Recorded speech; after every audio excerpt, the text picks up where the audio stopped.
EQC has admitted to Checkpoint that far too many quake claims are being argued in court and settlements are not happening fast enough.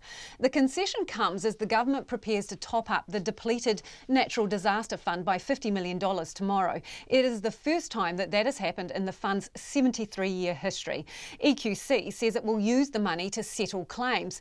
But despite a clear directive from EQC Minister Megan Woods to settle out of court rather than putting claimants in the dock, the Commission's legal bill and court caseloads are steadily headed up, not down. I asked EQC's Deputy CEO, Renee Walker, what she was doing to make sure EQC is doing what the Minister told them to. We believe, and we agree with the Minister here, that a lot of these cases that are sitting in the legal bucket to manage are actually technical issues. So we want to move them out of that space and back into the technical environment so that we can deal with the technical issues rather than deal with it lawyer to lawyer. Well, the thing is, you say 404 cases around about at the moment. So presumably you took those cases, or they went to the court system because you thought they had to be there. You weren't being vexatious, were you? You genuinely believed that they should go through court?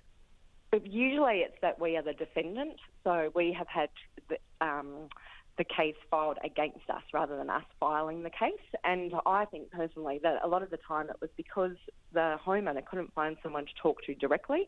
We've changed that. So we've put a case management model in place, and we do think that we can probably settle most of these claims out of court by having better conversations with the homeowner directly rather than putting them through a process that involves the courts or lawyers. So to be clear, you feel in a number of these cases it was because of poor communication on your organisation's part, poor handling? Yes. Yep, we think we could have done better in a lot of these cases. We also think that the GCCRS, so the Greater Christchurch Claims Resolution Service, will help to play a role here.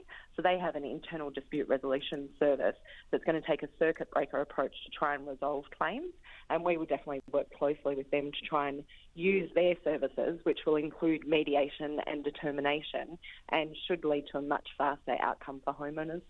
How much money do you think those people involved in those 100 claims that you're moving out have already spent progressing things this far?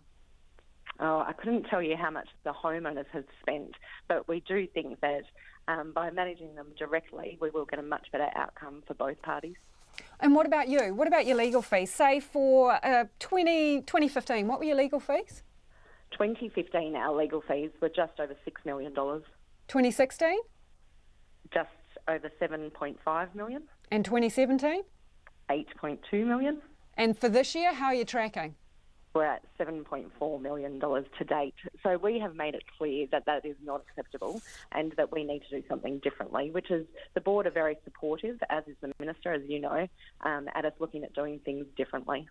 But the thing is, those figures are going north and have been for a number of times for a while now. Yes, that's right. So we need to reverse that trend, and we are committed to doing that. So 100 cases, you say, you've taken out of the court system to deal in other ways. You've got 404 cases on the books. Why not more?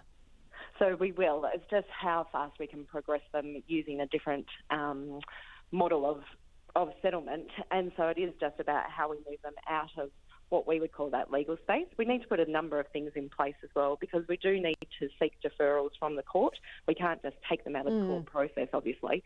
So we do need agreement from the homeowner that they are happy to seek a deferral. So there are a number of things that we need to do to be able to look at settling them differently. Because the other figures, if we look at this, in the first quarter of this year, you had how many cases going through the courts? We've only had an increase of just over 15 over the last few months in litigation. So you had 390 in the first quarter, and yes. Then now you're sitting at about 404. Yes. But can you see that you were still going upwards with cases going into court, despite this very clear directive from the Minister to stop cases going into court? Yes, and we've already put in place measures internally so that no new cases are being managed the way that have been to date. So there's looking at the old, and then there's dealing with the new.